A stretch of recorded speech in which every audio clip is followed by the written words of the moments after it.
Good morning बच्चों।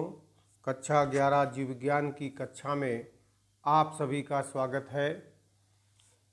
पहली unit सजीव जगत की विविधता, डाइवर्सिटी ऑफ लिविंग वर्ल्ड आपको पढ़ाया जा रहा था। इस यूनिट का पहला चैप्टर सजीव जगत आपको पढ़ाया जा चुका है और सेकंड चैप्टर जीव जगत का वर्गीकरण पढ़ाया जा रहा था। जीव जगत के वर्गीकरण में 5 जगत वर्गीकरण का आधार लेकर के इसको पढ़ाना और समझाना शुरू किया था, जिसमें मोनेरा, प्रोटिस्टा एवं फंजाई के प्रमुख लक्षण एवं प्रमुख समूहों में वर्गीकरण, लाइकेन, वायरस, वायराइड्स, माइकोप्लाज्मा आदि के बारे में पढ़ना है। पिछले वीडियो के माध्यम से हमने जीवाणु के बारे में पढ़ाया था। जीवाणु की संपूर्ण संरचना के बारे में आपको बताया जा चुका है। आज जीवाणुओं के आर्थिक महत्व को समझना है। Economical importance of bacteria. जीवाणुओं का आर्थिक महत्व किस प्रकार से है, जैसा कि आपने पढ़ा कि जीवाणु एक कोश की तथा अति सूक्ष्म जीव होते हैं, किंतु इनके द्वारा होने वाले लाभ एवं हानियाँ इतनी अधिक हैं कि प्रगति में इन्होंने एक प्रमुख स्थान स्थापित कर लिया है। ये पेड़ पौधों और जंतुओं में अत्यंत घातक एवं विनाशकारी रोग उत्पन्न करते हैं। इसके विपरीत कई प्रकार के बैक्टीरिया मनुष्य के लिए अत्यंत उपयोगी भी हैं। इनके द्वारा होने वाली हानियाँ और लाभों का जो अध्ययन है वह हम जीवाणुओं के आर्थिक महत्व के अंतर्गत करते हैं। तो सबसे पहले हम बात करेंगे कि जीवाणु किस प्रकार से हम सबके लिए लाभप्रद हैं, अर्थात ऐसे कौन से जीवाणु हैं जो उपयोगी हैं। तो सबसे पहले लाभप्रद प्रक्रियाओं को जानना है। कौन सी ऐसी क्रियाएं हैं जो जीवाणुओं के द्वारा होती हैं और वो हमारे लिए लाभकारी होती हैं। जीवाणुओं की लाभ प्रक्रियाओं में सबसे पहला आता है जीवाणु भूमि उर्वरता, सॉइल फर्टिलिटी। जीवाणु भूमि की उर्वरता को बनाए रखने एवं उसमें वृद्धि करने में सहायक होते हैं। ऐसे जीवाणुओं को जो भूमि से पौधों को निरंतर नाइट्रोजन वाले पदार्थ उपलब्ध करने में सहयोग करते हैं, उन्हें हम कई वर्गों में बांट सकते हैं। सबसे पहला आता है अमोनीकारी bacteria, ammonifying bacteria. Ammonifying bacteria गंध वाले बैक्टीरिया जीव जंतु और पेड़ पौधों के प्रोटीन्स तथा उनके अवशिष्ट पदार्थों यानी वेस्ट प्रोडक्ट को अमीनो एसिड में तोड़ देते हैं। अमीनो एसिड अमोनीकारी बैक्टीरिया मीन्स अमोनीफाइंग बैक्टीरिया द्वारा अमोनिया में टूट जाते हैं। अमोनिया भूमि में स्थित लवणों के साथ मिलकर अमोनियम लवण बनाती है। अमोनियम लवण का बनना अमोनीकरण या अमोनिफिकेशन कहलाता है। तो इस प्रकार से जीवाणु जो अमोनीफाइंग जीवाणु होते हैं, अमोनीफाइंग बैक्टीरिया होते हैं, वो किस प्रकार से हमें लाभ पहुंचाते हैं, इसको आपने जाना। अमोनियम लवण जैसे अमोनियम कार्बोनेट आदि बन जाता है। अमोनियम यौगिकों का नाइट्रोजन के स्रोत के रूप में पौधे उपयोग करते हैं, जैसे बैसिलस माइकोइडिस, बैसिलस रेमोसम आदि ऐसे जीवाणु हैं जो अमोनीकारक जीवाणु कहलाते हैं। दूसरा आता है नाइट्रोजन स्थिरीकरण, नाइट्रोजन फिक्सेशन करने वाले जीवाणु। कुछ जीवाणु वायु में उपस्थित नाइट्रोजन को नाइट्रेट के यौगिकों में बदल देते हैं या नाइट्रोजन के यौगिकों में बदल देते हैं ये जीवाणु या तो स्वतंत्र रूप से ऐसा करते हैं या फिर अन्य पौधों के साथ सहजीवन के रूप में रहकर ऐसा कर पाते हैं। कुछ जीवाणु जैसे एजोटोबैक्टर या क्लास्ट्रीडियम ये मिट्टी में स्वतंत्र रूप से रहते हैं और मिट्टी के कणों के बीच उपस्थित वायु से नाइट्रोजन अवशोषित करके कार्बनिक नाइट्रोजन यौगिकों में परिवर्तित कर देते हैं। इन जीवाणुओं की मृत्यु होने पर इनके अपघटन से मुक्त अमोनिया जीवाणुओं की सहायता से पहले नाइट्राइट और फिर नाइट्रेट में परिवर्तित होती है, जिसका पौधों द्वारा उपयोग कर लिया जाता है। इस तरह से ये भूमि में रहने वाले बैक्टीरिया हैं जो वायुमंडल की नाइट्रोजन को नाइट्रोजन यौगिकों में बदल देते हैं। नाइट्रोजन यौगिकों में बदलने की इस क्रिया को हम नाइट्रोजन फिक्सेशन के नाम से भी जानते हैं। लेगुमिनेसी कुल के पौधे इसका सबसे बढ़िया उदाहरण है। लेगुमिनेसी कुल में मुख्य रूप से दाल वाले पौधे रखे गए हैं।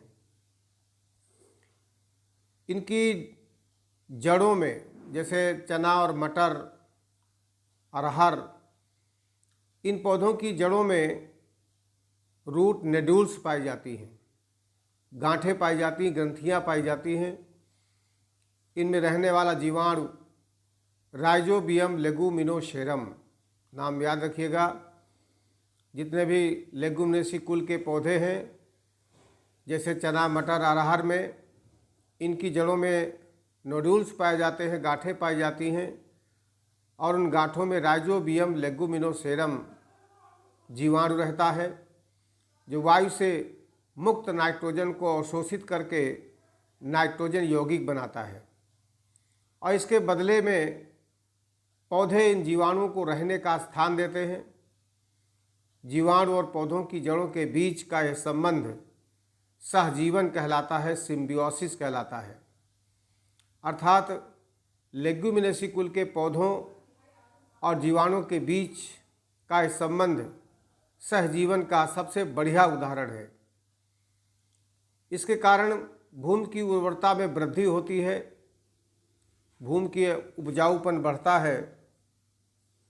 इसीलिए लेगुमिनेसी कुल के पौधों को अधिक उत्पादन हेतु अलग से रासायनिक खादों के उपयोग की आवश्यकता नहीं होती, क्योंकि ये खुद ही वायुमंडल की नाइट्रोजन के यौगिकों में बदल करके भूमि की उर्वरता को बनाए रखते हैं।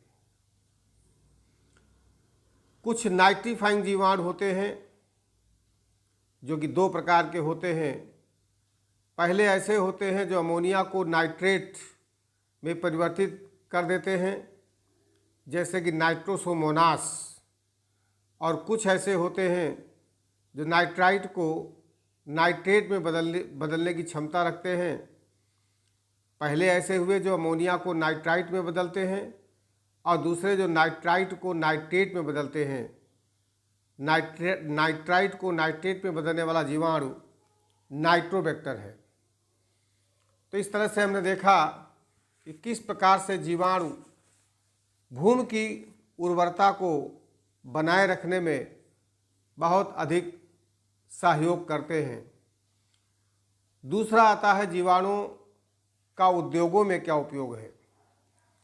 जीवाणु भूमि की उर्वरता को ही नहीं, तमाम औद्योगिक क्षेत्र में भी जीवाणु महत्वपूर्ण भूमिका निभाते हैं। उपापचयी क्रियाओं के परिणाम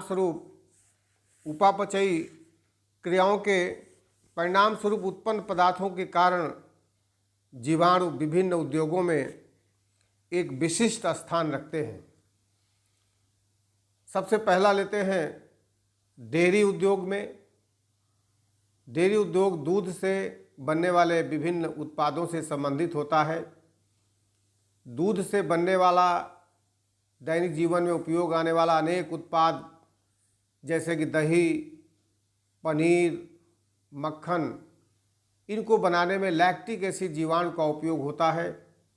ये जीवाणु दूध में लैक्टोज शुगर को लैक्टिक एसिड में बदल देते हैं, जिससे दूध खट्टा हो जाता है। तो इस प्रकार से मक्खन और पनीर बनाने में भी, यानी डेयरी व्यवसाय में जीवाणु का भी काफ़ी महत्वपूर्ण उपयोग होता है।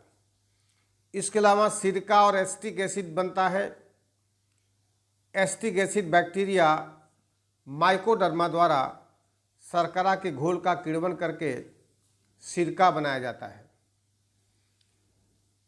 एसीटोन और ब्यूटाइल अल्कोहल बनाने में चाय तथा तंबाकू की पत्तियों को पकाने में, यानी curing of T and tobacco leaves, जो आप चाय पीते हैं या तंबाकू का उपयोग होता है, तो चाय और तंबाकू की पत्तियों पर किण्वन करके उनमें विशेष प्रकार की सुगंध और स्वाद उत्पन्न करने में बैक्टीरिया महत्वपूर्ण भूमिका निभाते हैं। चमड़ा बनाने में, जूट और पटसन बनाने में अनेक प्रकार के जीवाणु सहयोग करते हैं। जैसे दही बनाने के लिए स्ट्रेप्टोकॉकस लैक्टिस या फिर लैक्टोबैसिलस जीवाणु होता है। नाम ध्यान से सुनिएगा और समझ लीजिएगा।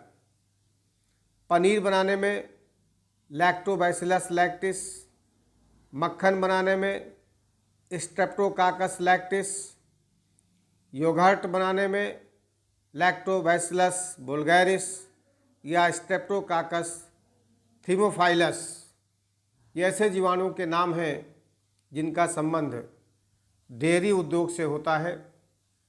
ये इनका औद्योगिक महत्व है।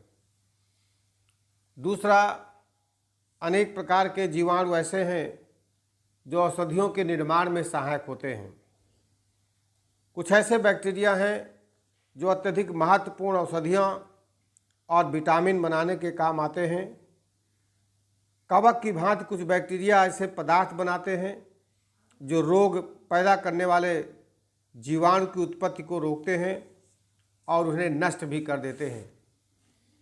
ऐसे पदार्थों को एंटीबायोटिक्स के नाम से जाना जाता है।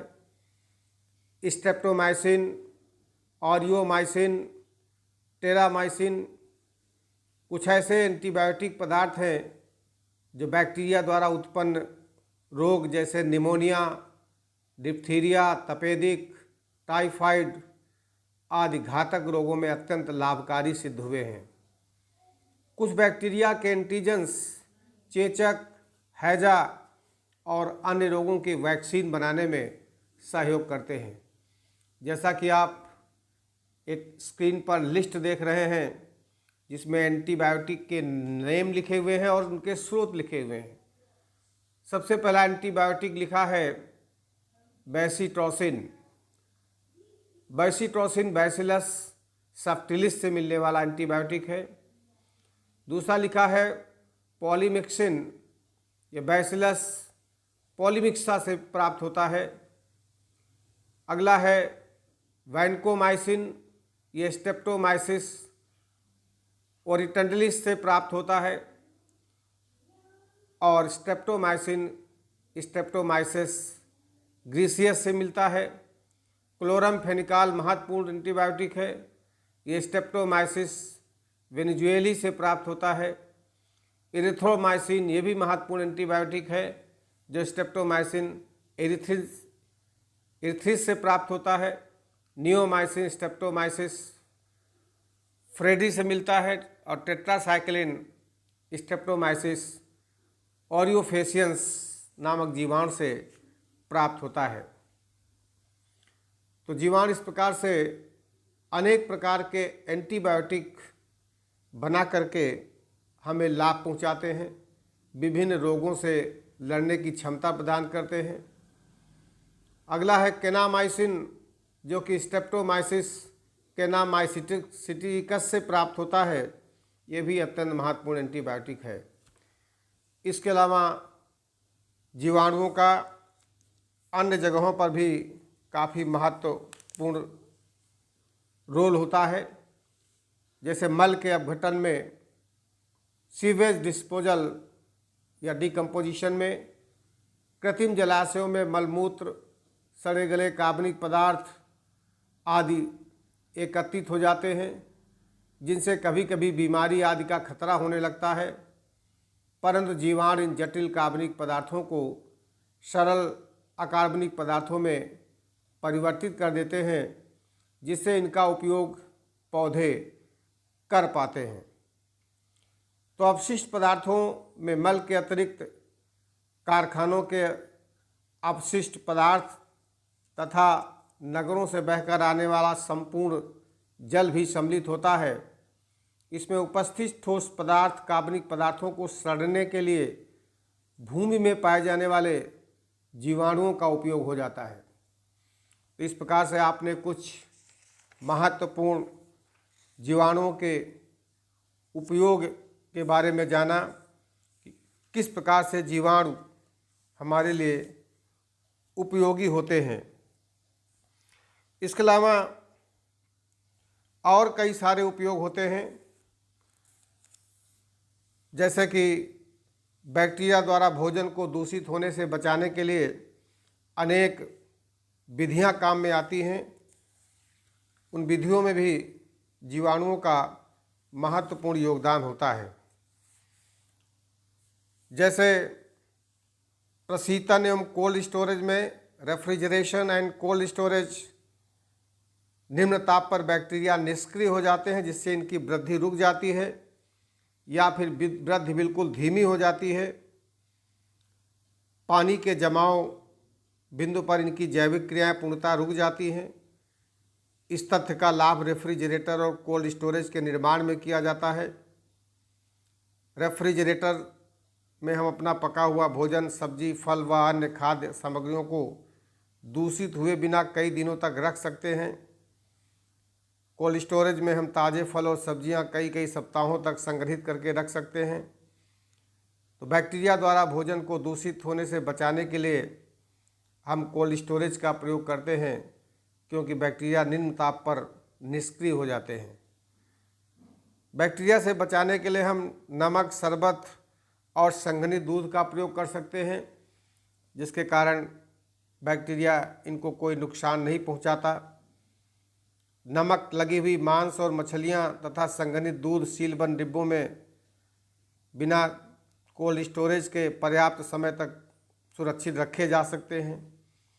अचार, मुरब्बा, चटनी और शरबत इन खाद्य पदार्थों को परिरक्षित रखने के लिए उनमें अनेक पदार्थ मिला दिए जाते हैं, जिससे उनमें किसी प्रकार के जीवाणुओं से कोई हानि नहीं होने पाती है। तो अधिक नमक, शरबत और संघनित दूध का प्रयोग भी जीवाणुओं से होने वाली हानि से बचाता है। खाद्य पदार्थों का परिरक्षण किया जा सकता है। अब आता है जीवाणुओं से होने वाली अनेक ऐसी क्रियाएं हैं जो हानिकारक होती हैं। जिस प्रकार से जीवाणुओं से लाभ होता है, उसी प्रकार से जीवाणुओं से हानियां भी होती हैं। जीवाणु मनुष्य और अन्य जंतुओं तथा पौधों में अनेक रोग उत्पन्न करने के लिए उत्तरदायी होते हैं। इसके अतिरिक्त ये भूमि को बंजर भी बना देते हैं, ऊषर बना देते हैं और भोजन को सड़ाकर खाने के अयोग्य बना देते हैं। तो इस प्रकार से सबसे पहली हानि में खाद्य पदार्थों का दूषण, खाद्य पदार्थों को नष्ट करना। अनेक मतोपजीवी बैक्टीरिया मनुष्य की खाद्य सामग्री को बहुत बड़ी मात्रा में नष्ट करते हैं। सब्जी, फल और मांस का सड़ना, दूध का खट्टा होना, मक्खन में दुर्गंध आना, ये सभी जीवाणुओं की वजह से ही होता है। जीवाणु केवल खाद्य पदार्थों को या खाद्य सामग्री को दूषित करते नहीं हैं, बल्कि ये विषैले पदार्थ साबित करके भोजन को विषाक्त भी बना देते हैं, जिसके खाने से मृत्यु तक हो सकती है। क्योंकि जीवाणु खाने पीने के पदार्थों पर बड़ी सुगमता से वृद्धि करते हैं और खाद्य पदार्थ का अपघटन करके उसमें टॉक्सिक सब्सटेंस जमा कर देते हैं। ऐसे पदार्थ के सेवन से फूड पॉइजनिंग होने का डर बना रहता है। इस प्रकार के जीवाणुओं में स्टेफाइलोकोकस, माइक्रोकाकस, क्लास्ट्रीडियम बोटुलिनम इस प्रकार के जीवाणु हैं जो खाद्य पदार्थों को दूषित करके उसे विषैला बना देते हैं। कुछ ऐसे जीवाणु होते हैं जो डीनाइट्रीफाइंग होते हैं। ये भूमि में उपस्थित नाइट्रेट को स्वतंत्र नाइट्रोजन या अमोनिया में परिवर्तित कर देते हैं, जैसे कि बैसिलस डिनाइट्रिफिकेंस। ये ऐसा जीवाणु है जो कि जमीन में उपस्थित नाइट्रेट को स्वतंत्र नाइट्रोजन या फिर अमोनिया में चेंज कर देते हैं, जिससे भूमि की उर्वरा शक्ति पर बुरा प्रभाव पड़ता है। कुछ ऐसे जीवाणु हैं जो मनुष्य और पौधों में अनेक प्रकार की बीमारियां उत्पन्न करते हैं, जिनके बारे में आप स्वयं जानते होंगे। ऐसी बीमारियां जो जीवाणु से होती हैं आप अपनी स्क्रीन पर देख रहे हैं।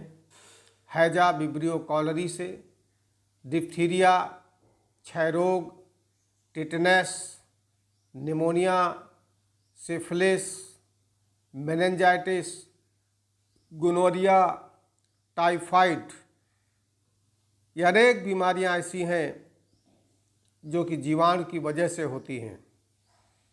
इसके अलावा टिटनेस, जिसे हम धनुष टंकार के नाम से जानते हैं, काली खांसी, हुपिंग कफ, कुष्ठ रोग यानी लेप्रोसी, पीलिया यानी जॉन्डिस, इसके अलावा डिसेंट्री, डायरिया, ऐसी तमाम बीमारियां हैं जो जीवाणुओं से होती हैं। जैसे हैजा या कॉलरा वाला जीवाणु विब्रियो कॉलरी होता है, डायरिया बैसिलस कोलाई से होता है, जॉन्डिस लेप्टोस्पाइरा से होता है, लेप्रोसी या कुष्ठ रोग माइकोबैक्टीरियम लेप्री से होता है, निमोनिया स्ट्रेप्टोकाकस निमोनी या इसे हम डिप्लोकाकस निमोनी के नाम से जानते हैं, टिटनेस क्लास्ट्रीडियम टिटेनी से होता है, टाइफाइड साल्मोनेला टाइफी, ये सभी जीवाणु से होने वाले रोग हैं जो कि मनुष्य में होते हैं। इस प्रकार से जीवाणु हमें नुकसान पहुंचाते हैं रोगों को करके। कुछ जंतुओं में भी जीवाणुओं द्वारा बीमारियां फैलती हैं, जैसे ब्लैक लेग रोग, ब्लैक लेग डिसीज क्लास्ट्रीडियम चाउवी से होता है, और एंथ्रैक्स भेड़ का एंथ्रैक्स रोग बैसिलस एंथ्रासिस से होता है। तो जीवाणु जंतुओं को, मनुष्यों को और पौधों को भी बीमारी ग्रस्त करते हैं। कुछ ऐसे जीवाणु और जान लीजिए जो पौधों में बीमारियां करते हैं। उनमें से अनेक बीमारियां, जैसे सिट्रस कैंकर, नाम जरूर ध्यान से सुनिएगा। सिट्रस कैंकर ये बीमारी नींबू या संतरा में होती है और इसके जीवाणु का नाम होता है फाइटोमोनास सिट्राई या जैंथोमोनास सिट्राई के नाम से जाना जाता है। तो सिट्रस कैंकर नींबू और संतरा में जैंथोमोनास सिट्राई या फाइटोमोनास सिट्राई से होता है, जीवाणु का नाम है। इसके अलावा चावल की अंगमारी ब्लाइट ऑफ पैडी, चावल में जैंथोमोनास ओराइजी नामक जीवाणु से होती है। चावल की अंगमारी या blight of paddy Xanthomonas oryzae नामक जीवाणु से होती है। इसके अलावा पोटैटो विल्ट यानी आलू की म्लानी जो आलू में होती है, ये स्यूडोमोनास सोलेनेसियरम नामक जीवाणु से होती है और गन्ने में लाल धारियाँ बन जाती हैं। Red strip of sugar cane गन्ने में ये स्यूडोमोनास नामक जीवाणु से होती है। और एंगुलर लीफ स्पॉट ये कपास में होने वाली बीमारी है जो जैंथोमोनास मालवेसियरम नामक जीवाणु से होती है। तो अनेक ऐसी बीमारियां हैं जो कि पौधों में भी होती हैं और उसका रोगजनक जीवाणु होता है। इसकी वजह से पौधों के द्वारा उत्पादन क्षमता पर बुरा प्रभाव पड़ता है। उसके बाद एक अगला टॉपिक है माइकोप्लाज्मा। बहुत इम्पॉर्टेंट है, सबसे छोटी कोशिका इसे बोला जाता है। माइकोप्लाज्मा को हम PPLO के नाम से जानते हैं। PPLO का पूरा नाम होता है pleuropneumonia like organism. Pleuropneumonia like organism, इसको ध्यान रखिएगा, काफ़ी महत्वपूर्ण है। और सबसे महत्वपूर्ण इसीलिए भी है क्योंकि ये सबसे छोटी कोशिका माना जाता है। तो pleuropneumonia like organism short form में इसे PPLO कहा जाता है। ये सबसे सरल रचना वाले प्रोकैरियोटिक होते हैं। इनमें कोशिका भित्ति नहीं होती है। सबसे छोटी सजीव कोशिका है जो कि ऑक्सीजन के बिना भी जीवित रह सकती है। माइकोप्लाज्मा की खोज दो वैज्ञानिकों नोकार्ड और रॉक्स ने 1898 में की थी और इन्हें प्लूरोनिमोनिया के सदस्य या प्लूरोनिमोनिया लाइक ऑर्गेनिज्म कहा। इन्हें सर्वप्रथम पशुओं में प्रोबीन प्लूरोनिमोनिया नामक बीमारी में फेफड़ों से प्राप्त द्रव यानी प्लूरल फ्लूइड से इसे पृथक किया था। ये जीवाणु और वायरस के मध्यवर्ती हैं। इनकी कोशिकाएं गोलाकार, तंतुवत या तारककाय के प्रकार की होती हैं और अपने मूल रूप को बदलती रहती हैं। इसीलिए इन्हें बहुरूपी जीव या पॉलीमॉर्फिक ऑर्गेनिज्म के नाम से जाना जाता है। ये मानव, जंतु व सड़े गले कार्बनिक पदार्थों, मृदा और सीवेज तथा संवर्धन माध्यम में पाए जाते हैं। अगर इनकी विशिष्ट लक्षणों की बात की जाए तो इनमें कोशिका भित्ति का अभाव होता है। ये अपना आकार बदलते रहते हैं। इसीलिए इन्हें पादप जगत का जोकर सब प्लांट किंगडम के नाम से जानते हैं।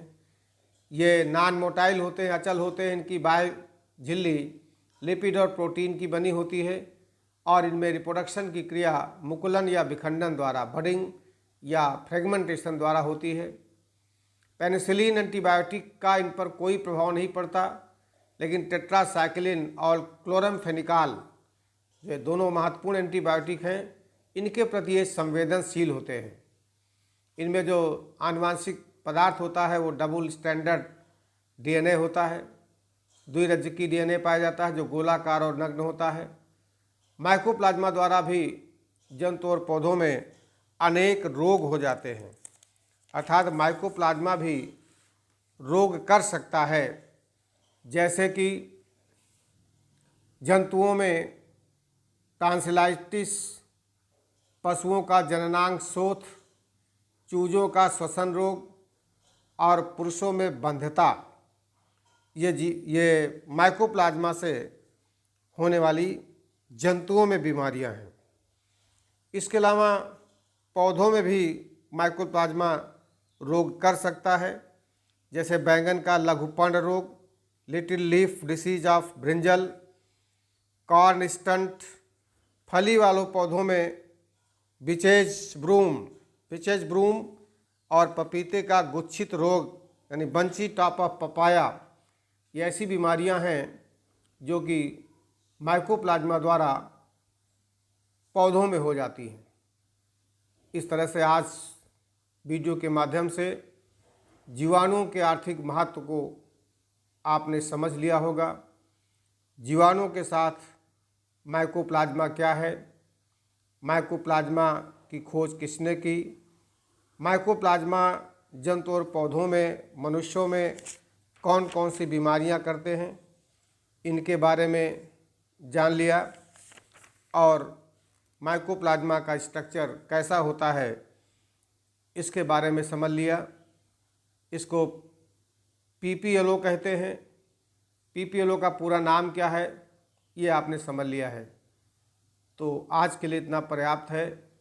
जितना भी आपको आज बताया गया है इसे अपनी नोट्स कॉपी में अवश्य लिख लीजिएगा। बहुत बहुत धन्यवाद।